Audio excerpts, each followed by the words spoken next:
Welcome to episode 16 guys. Actually இன்னைக்கு தான் episode 16. வணக்கம் மகளே. ஹரிஜி டாக்ஸுக்கு உங்க எல்லாரையும் வரவேற்கிறேன். இப்போ ஒரு பர்சன் வந்து ஒரு சக்சஸ்ஃபுல்லான ஆளா இல்லையாங்கிறத எப்படி தெரிஞ்சுக்கிறதுனா, அவரோட துறை சார்ந்து மட்டும் இல்லாம அவரோட அந்த ஒரு அந்த பர்டிகுலர் ஃபீல்ட்ல இருக்கிற ஆக்டிவிஸ்ட் இல்லைன்னா அந்த பர்டிகுலர் ஃபீல்டை வந்து விரும்புகிற நபர்கள் மட்டும் இல்லாம டோட்டல் ஜென்ரல் ஆடியன்ஸ்க்கே அவர்னால அந்த ஃபீல்டு வந்து ஃபேமஸாக இருக்கு அப்படி வேணா சொல்லலாம். அந்த நபர்னால அந்த ஃபீல்டு எல்லாருக்கும் தெரியுதுன்னா is a very successful person சொல்லுவாங்க.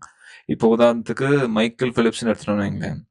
நம்ம எல்லாருக்கும் பொதுவாக அட்லீஸ்ட் ஒரு நார்மல் பர்சன் எடுத்தா ஒரு நல்ல டாப் ஸ்விம்மிங் ஆத்லெட் கேட்டா நம்ம கண்டிப்பா மைக்கேல் பிலிப்ஸ் தருவோம். சொல்லுவோம். இது வந்து ஒரு நல்ல எக்ஸாம்பிள். அதே மாதிரி மைக்கேல் ஜார்டன் எடுத்துக்கலாம். நிறைய பேருக்கு தெரியும் லெப்ரான் ஜேம்ஸ் இந்த மாதிரி இருந்தாலும் ஒரு சாதாரண நபர் எந்த வயசுல உள்ள நபரெல்லாம் எடுத்தா கேட்டா மைக்கேல் ஜார்டன் சொல்லுவாங்க. அதே மாதிரிதான் மைக் டைசன். நிறைய பாக்ஸஸ் இருக்கலாம், இருந்தாலும் ஒரு காமன் நேம். அந்த நபர்னாலேயே அந்த ஸ்போர்ட்ஸ் வந்து நம்ம எல்லாருக்கும் தெரிஞ்சுக்கிறதுக்கான வாய்ப்பு இருக்கும். அப்படிப்பட்ட நபர் தான் இந்த அர்னால்ட் ஷ்வார்ஸ்நீகர். இவர்னாலேயே வந்து நிறைய பேருக்கு பாடி பில்டிங், அதுவும் நான் சொல்றது இப்போ இல்லைங்க, அந்த காலத்துல இன்டர்நெட் அப்புறம் இந்த சோஷியல் மீடியாஸ்லாம் இருக்கிறதுக்கு முன்னாடி அப்பவே அவர் ஃபேமஸா இருந்தாரு. ஆஸ்திரியா கண்ட்ரி சேர்ந்த ஒரு கரெக்டா நம்ம இந்தியா இண்டிபெண்டன்ஸ் அடையுது 1947. அதே இயர்ல ஜூலை மந்த்ல பிறக்கிறாரு. அந்த சிட்டி பேர் பார்த்தீங்கன்னா தால். ஆக்சுவலி எனக்கு இந்த சிட்டி பேர் ரொம்ப பிடிச்சிருக்குங்க, தால். அதே மாதிரி இவர் பிறந்து எக்ஸாக்ட்லி அவரோட டீனேஜ் வயசுல, ஆக்சுவலி ஒரு அப்பா பார்த்தீங்கன்னா ஒரு ஜெர்மன் ஆஸ்திரியனு, இவர் போலீஸ் சீஃபா இருந்திருக்காரு. மேபி அதனால, ஏன்னா போலீஸ்னா நல்ல ஒரு ஃபிட்னஸ் இருக்கும். அதனால இவருக்கு வந்து நல்ல அந்த ஃபிட்னஸோட ஜெனட்டிக்ஸ் வந்து பாஸ் ஆயிருக்கும்னு நினைக்கிறேன். இவர் அப்பா வந்து போலீஸ் சீஃப். இவர் வந்து 15 வயசுல இருந்தே வந்து ஜிம்லாம் போக ஆரம்பிக்கிறாரு. அப்போதான் அந்த அந்த டீனேஜ்ல நம்மலாம் வந்து எப்படி இருப்போம். பொதுவாக பார்த்தீங்கன்னா ஜெர்மன் ஆஸ்திரியன் அந்த பேரண்ட்ஸ்லாம் பார்த்தீங்கன்னா ஒரு மாதிரி ஹார்டான பேரண்ட்ஸா இருப்பாங்க. அது வந்து பசங்களுக்கு வந்து சின்ன வயசுல நிறைய அந்த ஒரு தாக்கம் ஏற்படும். பட் அர்னால்ட்ல வந்து அப்படி இல்லைங்க. நான் ஏற்கனவே சொன்ன மாதிரி பெரிய பெரிய சக்சஸ்ஃபுல் பீப்புளோட அந்த ஒரு ஏர்லி ஏஜ்லயே அவங்க கண்டுபிடிச்சிடலாம் அவங்க அந்த யூனிக்னஸ் என்னன்னு. அப்பயே வந்து ஒரு ஸ்டபன் கேரக்டரா தான் இருந்திருக்காரு. லைக் மற்றவங்கலாம் வந்து அந்த ஒரு அவங்க வீட்டுக்குள்ள அந்த சரண்டர் நேச்சர் இல்லாம இவர் வந்து கொஞ்சம் ஃபியர்ஸ்ஃபுல்லா அந்த அந்த அந்த அவரை வந்து நான் மற்றவங்களுக்கு இது பண்ண மாட்டேன், அவர் கஷ்டமான விஷயத்த அவர் பண்ணி ஆகணும், எனக்குன்னு ஒரு இது இருக்குங்கிறத வந்து அவர் சின்ன வயசுல இருந்து இன்பில்ட் பண்ணியிருக்காரு. அப்படிதான் வந்து அவரு 15 வயசுல அவர் ஜிம் அறிமுகமாகுது. அவரோட இன்ஜின் ஜெனட்டிக்ஸ் எல்லாம் பார்த்து அது அது ஆக்சுவலி அவருக்கு வந்து கை கொடுத்துருக்கு. லைக் இது வந்து ஒரு இன்டர்வியூல சொல்லியிருப்பாரு. நான் சின்ன வயசுல இருக்கும்போது ஒரு 6 ஃபுட் மிரர் அதுல வந்து அவர் நின்று பார்க்கும்போது ஒரு மாதிரி ஒரு ஆசை இருந்திருக்கு போல. அப்போதான் வந்து இந்த ஜிம் அது மேல ஃப்ரீக் ஆனாரு. அவரோட அந்த ஒரு ஜெனட்டிக்ஸே அவர் ஹெல்ப் பண்ணி யங்கஸ்ட் ஏஜ்லேயே வந்து மிஸ்டர் ஒலிம்பியா அடிச்ச one of the best body பில்டர்ல அர்னால்ட் ஒருத்தர். 20 வயசுலயே மிஸ்டர் ஒலிம்பியா அடிச்சிட்டாரு. அதுக்கப்புறம் வந்து ரெஸ்ட் இஸ் ஹிஸ்டரி தாங்க. அடுத்தடுத்து மிஸ்டர் ஒலிம்பியா. அதே மாதிரி top second most mister Olympia அடிச்ச பாடி பில்டர் இவர் தான். நீங்க ஒருவேளை பாடி பில்டரா இருந்தா உங்களுக்கு தெரிஞ்சிருக்கும். இல்லைன்னு வைக்கிறேன், மிஸ்டர் ஒலிம்பியாங்கிறது எப்படி ஒரு ஆத்லெட்டுக்கு வந்து ஒலிம்பிக் மெடல் எப்படியோ அதே மாதிரி ஒரு ஃபுட்பால் பிளேயருக்கு வேர்ல்டு அந்த மாதிரி ஒவ்வொரு ஸ்போர்ட்லயும் அதோட டாப் லெவல் காம்படிஷன் இருக்கும்.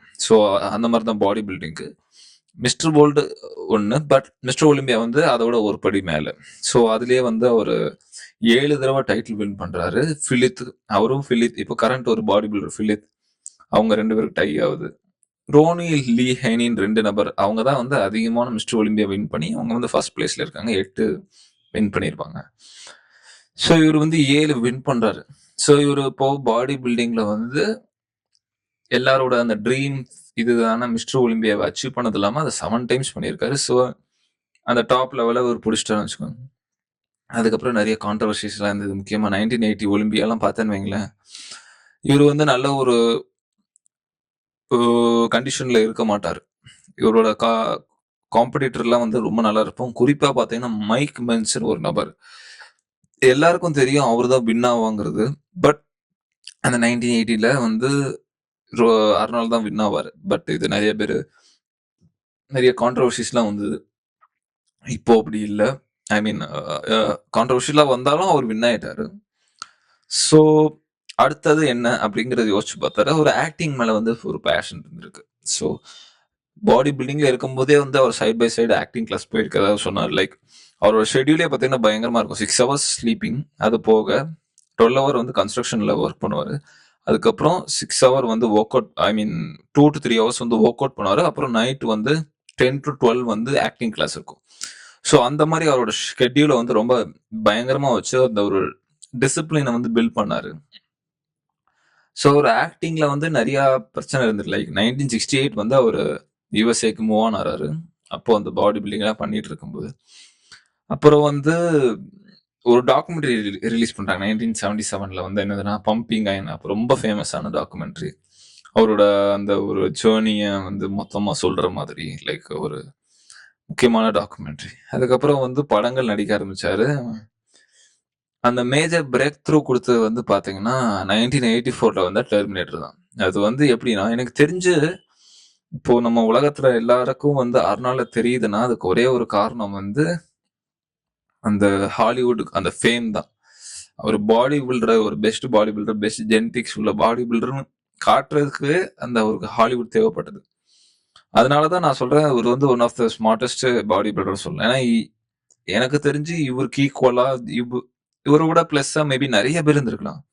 பயங்கரமான ஜெனடிக்ஸ் நல்ல ஒரு ஆஸ்தட்டிக் ஷேப்ல வந்து நான் நிறைய பேர் சொல்லுவேன். ஃப்ரெங்க்சேன் அதுல வந்து இவர் அளவுக்கு யாரும் ஃபேமஸ் ஆகல. அதுக்கு முக்கியமான காரணம் வந்து அந்த ஒரு அஃப்கோர்ஸ் இவர் ஹார்ட் ஒர்க் முக்கியம் தான்.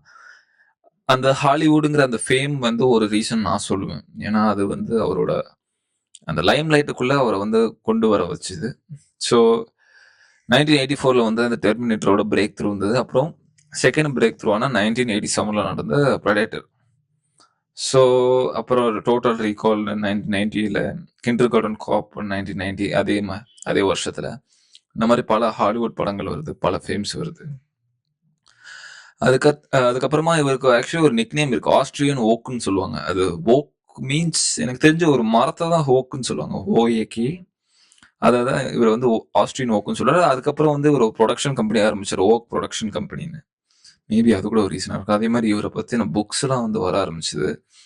இவரே எழுதின ஒரு ஆட்டோபயோகிராஃபி கூட இருக்கு, total recall unbelievable true life ஸ்டோரின்னு. அது போக வந்து the education of body builder, அப்புறம் new encyclopedia of modern body building, அப்புறம் அர்னால்ட் ஸ்போர்ட்ஸ் ஃபெஸ்டிவல், அப்புறம் பம்பிங் அயன், அது வந்து டாக்குமெண்ட்ரி. இந்த மாதிரி நிறைய புக்ஸ்லாம் வந்தது. அவரை பத்தி மற்ற ஆத்தர்ஸ் எழுதினது. ஸோ இவர் நினைச்ச மாதிரி பார்ட் 1 இவரோட லைஃப்ல பாத்தீங்கன்னா பாடி பில்டிங் மெயின் கரியரா வச்சாரு. அந்த ஒரு 12 இயர்ஸ், அந்த டீனேஜ் சேர்த்தா மேபி ஒரு 15-16 இயர்ஸ் இன்சேன் அந்த ஒரு பாடி பில்டிங்ல ஒரு நல்ல கர்வ் வந்தது. அதுக்கப்புறம் வந்து ஆக்டிங் போனாரு. அங்கேயும் வந்து ஒரு பெரிய பெரிய டேரக்டர்லாம் James Cameron, like Terminator James Cameron தான் நினைக்கிறேன். டெர்மினேட்டர் அங்கேயும் ஒரு ஃபேம் கிடைச்சது. ஸோ இவரோட 2வது பார்ட்டும் வந்து லைஃப்ல சக்சஸ் ஆயிடுச்சு. ஐ மீன் இவர் நினைச்ச மாதிரியே நடக்குது எல்லாரும். 3வதா வந்து இவருக்கு பொலிட்டிக்கலாவும் கொஞ்சம் ஆசை இருந்தது. ஸோ 1997ல எக்ஸாக்டா சொல்லணும்னா 2003ல வந்து அவர் கலிபோர்னியா கவர்னரே ஆகுறாரு. அதுக்கு முன்னாடி வந்து 19 எண்ட்ல வந்து ரிபப்ளிகன் பார்ட்டியில வந்து சேர்றாரு. அங்க வந்து 2 இருக்கு. ஒன்னு ரிபப்ளிகன், அப்புறம் வந்து கன்சர்வேட்டிவ் பார்ட்டின்னு நினைக்கிறேன். ஏன்னா அமெரிக்கால வந்து பை பார்ட்டி சிஸ்டம் தான். ஸோ அங்க வந்து 2003ல அவருக்கு வந்து முக்கியமான பொறுப்பு கொடுக்குறாங்க. அதுதான் கவர்னர் ஆஃப் கலிபோர்னியா. கலிபோர்னியாங்கிற ஒரு ஸ்டேட்.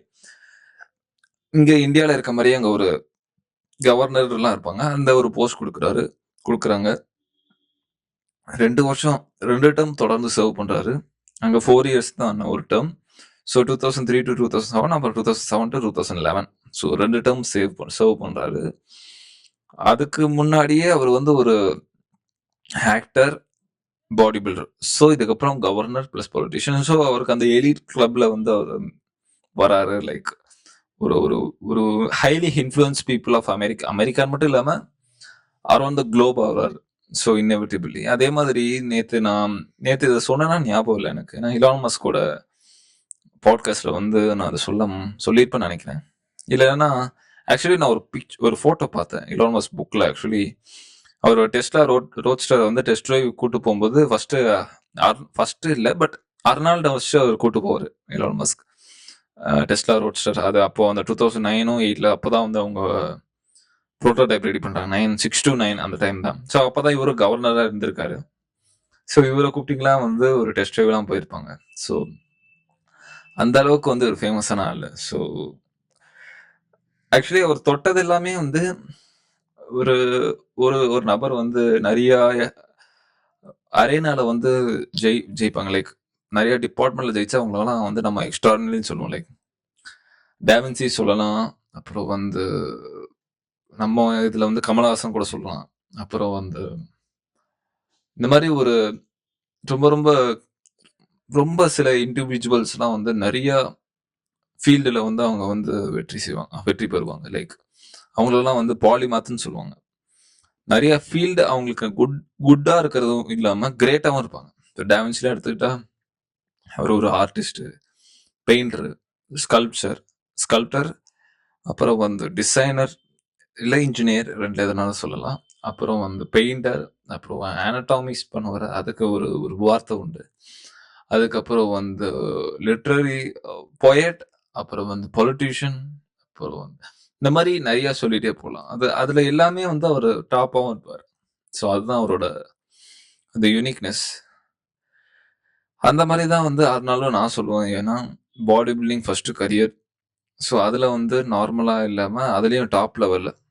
அடுத்தது பார்த்தீங்கன்னா ஆக்டிங்கு. அதுலயும் சும்மா ஒரு ஒரு சைடு ஆர்டிஸ்டோ இல்லாம ஒரு இல்ல அப்கமிங் ஆக்டரும் இல்லாம அதுலயும் வந்து ஒரு டாப் லெவல் அந்த ஒரு ஃபேம்.